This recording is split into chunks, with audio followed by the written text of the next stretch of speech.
महान कवि और नोबेल पुरस्कार विजेता रविंद्रनाथ टैगोर हिंदू धर्म, इस्लाम और ईसाई मजहबों के बारे में क्या सोचते थे, ये हम सभी को जानना चाहिए। ये महत्वपूर्ण है क्योंकि सेक्युलरिज्म के नाम पर जो कुछ बताया जा रहा है उसने हमें एक मतभ्रमित समाज बनाकर रख दिया है, जिसे अपने हित अहित का भी बोध नहीं। स्वतंत्रता के बाद वामपंथी प्रोपेगेंडा तंत्र ने एक और मुसलमानों को बढ़ावा दिया ताकि वे भारत को पूरी तरह से हड़पने के अपने अधूरे एजेंडे को जारी रख सकें। दूसरी ओर हिंदुओं को गंगा जमुनी तहजीब जैसी काल्पनिक बातों में बहला कर रखा। इसके लिए उनका सबसे बड़ा हथियार था हमारे महापुरुषों के विचारों को तोड़ मरोड़ कर प्रस्तुत करना। 1921 में हुआ मोपला हिंदू नरसंहार बीती शताब्दी की सबसे प्रमुख सांप्रदायिक घटनाओं में से एक था। वीर सावरकर, डॉक्टर भीमराव अंबेडकर और एनी बेसेंट उन नेताओं में प्रमुख थे जिन्होंने उसके पीछे की इस्लामी मानसिकता को पहचाना और उसके विरुद्ध खुलकर बोला। लेकिन एक साहित्यकार के रूप में रविंद्रनाथ टैगोर ने जो कुछ लिखा है वो सबसे महत्वपूर्ण है। यही कारण है कि कांग्रेस द्वारा पाले गए वामपंथी प्रोपेगेंडा तंत्र ने उनके तत्वों को ढकने छिपाने का पूरा प्रयास किया। रविंद्रनाथ टैगोर अपने लेख समस्या में श्रृंगेरी शारदा पीठ के जगतगुरु शंकराचार्य को सौंपी एक रिपोर्ट को उद्धृत करते हुए लिखते हैं, मालाबार के हिंदू सामान्य रूप से अत्यंत सौम्य और विनम्र है। उपला मुसलमानों से वे इतना डरते हैं कि जैसे ही कोई संकट आता है वे अपनी महिलाओं और बच्चों के साथ पलायन शुरू कर देते हैं। उन्हें लगता है कि ईश्वर एक दिन उन अत्याचारियों को दंडित करेगा। टैगोर आगे लिखते हैं, हिंदू सांसारिक समस्याओं का व्यवहारिक हल निकालने के बजाय ईश्वर पर अधिक आश्रित हो गए हैं। उनमें ये विवेक ही समाप्त हो गया है कि आत्मरक्षा न करके वास्तव में वे ईश्वर का अपमान कर रहे हैं। केरल के मालाबार में मुसलमानों द्वारा हिंदुओं के नरसंहार ने पूरे भारत में भारी आक्रोश पैदा कर दिया था। दूसरी ओर गांधी से जमींदारों और किसानों का संघर्ष बताकर लोगों को भ्रमित करने का प्रयास करते रहे। टैगोर ने लिखा है, 800 वर्ष पहले मालाबार के हिंदू राजा ने अपने ब्राह्मण मंत्रियों की सलाह पर अरब से आए व्यापारियों को अपने राज्य में बसने की अनुमति दी थी। उन्होंने जब धर्मांतरण शुरू किया तो राजा ने इसकी अनुमति दे दी। उस मूर्खता का परिणाम आज भी वहां के हिंदू झेल रहे हैं। उन्हें लगता है कि ईश्वर इसके लिए दोषी हैं और वही उन्हें बचाएगा। रविंद्रनाथ टैगोर ने यहाँ एक ऐसी बात कही है जो आज हम सबको बहुत ध्यान से सुननी और समझनी चाहिए। उन्होंने लिखा है, मूर्खता का ही परिणाम है कि हिंदू आपस में बंटते गए और एक दिन गुलाम हो गए। किंतु यदि हम केवल अत्याचार के बारे में सोचेंगे तो कोई समाधान नहीं मिलेगा। यदि हम अपनी अंतर्निहित मूर्खता से छुटकारा पाए तो अत्याचारी हमारे सामने आत्मसमर्पण कर देगा। रविंद्रनाथ टैगोर मानते थे कि हिंदू केवल एकजुट रहे तो विदेशी अब्राह्मिक मजहब उनका कुछ बिगाड़ नहीं पाएंगे।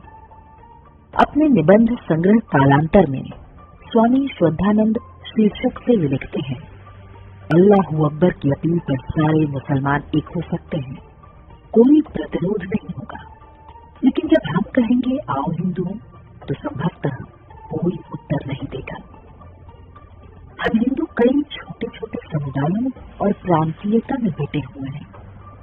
हमने कई खतरों का सामना किया लेकिन हम कभी एकजुट न हो सके।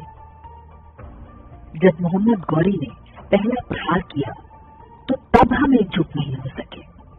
मुसलमानों ने एक के बाद एक मंदिरों को ध्वस्त करना शुरू किया और देवी देवताओं की मूर्तियों को तोड़ा। तब हिंदू छूट छोटी छोटी टुकड़ियों में लड़े और सब मारे गए, लेकिन वे एकजुट नहीं हो सके। बंगाली साप्ताहिक स्वस्तिक में हेमंत वाला सरकार को लिखे गुरुदेव के पत्र का उल्लेख अपने 21 जून 1899 के संस्करण में किया है। इसमें वे लिखते हैं, देश की भयावह स्थिति मेरे मन को बेचैन कर रही है और मैं चुप नहीं रह सकता। निरर्थक कर्मकांडों में फंसकर हिंदू सैकड़ों संप्रदायों में बटा हुआ है। हम लगातार हार रहे हैं। हम आंतरिक व बाहरी शत्रुओं की मार से थक चुके हैं। आप बच्चों की मां हैं, एक दिन आप मर जाएंगी। अपने बच्चों के कमजोर कंधों पर हिंदू समाज का भविष्य सौंप देंगे। उनके भविष्य के बारे में सोचें।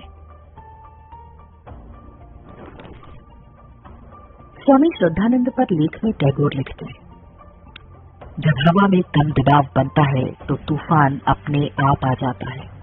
उसी प्रकार यदि हम अपनी कमजोरी को पोषित करते रहेंगे तो अत्याचारी स्वतः ही आ जाता है।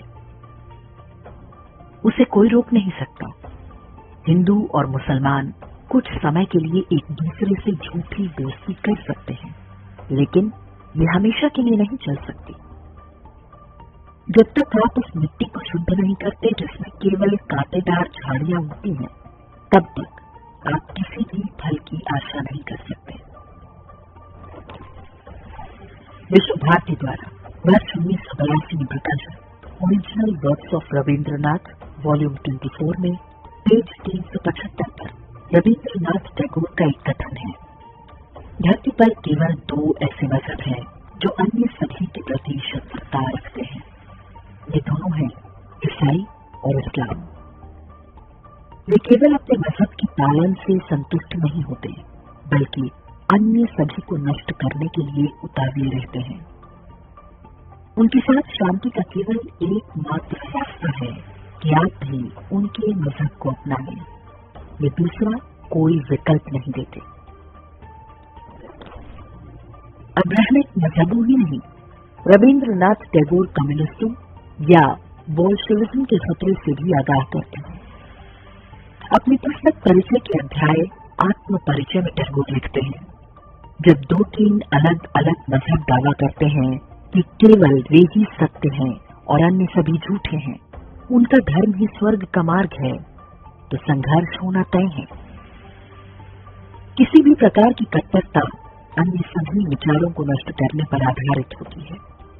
वामपंथ भी इसी नीति पर चलता है। विश्व को ऐसी संकुचित मानसिकता से केवल हिंदू धर्म ही बचा सकता है। इस्लाम की असली बीमारी गुरुदेव रविंद्रनाथ टैगोर ने तब पकड़ ली थी जब इस बारे में कोई बात करने को तैयार नहीं होता था। टाइम्स ऑफ इंडिया में 18 अप्रैल 1924 को एक साक्षात्कार में टैगोर कहते हैं, हिंदू मुस्लिम एकता में सबसे बड़ी बाधा ये है कि मुसलमान अपनी निष्ठा किसी एक देश तक सीमित नहीं रख सकते। मैंने कई मुसलमानों से स्पष्ट रूप से पूछा कि क्या किसी मुस्लिम शक्ति के भारत पर आक्रमण की स्थिति में वे अपने हिंदू पड़ोसियों के साथ कंधे से कंधा मिलाकर अपनी मातृभूमि की रक्षा करेंगे। मुझे जो उत्तर मिले वे संतोषजनक नहीं है। यहाँ तक कि मुसलमानों के बड़े नेता भी खुलकर कहते हैं कि उनके लिए मजहब बड़ा है, देश या पड़ोसी नहीं। टैगोर ने दोनों ही विदेशी मजहबों के बारे में जो कुछ भी कहा है, उस पर स्वतंत्रता के बाद यदि अमल किया जाता या कम से कम भारतीय जनमानस को पता चलने दिया गया होता, तो आज देश बेहतर स्थिति में होता। सोचिए वो कौन लोग थे जिन्होंने हिंदुओं से ये सारी बातें छिपानी और उल्टा ये प्रचारित किया गया कि टैगोर तो अंग्रेजों के एजेंट थे। ये भी एक विडंबना है कि रविंद्रनाथ टैगोर जैसी महान विभूति की नई पीढ़ी में आज तैमूर, जहांगीर, आलमगीर जन्म ले रहे हैं।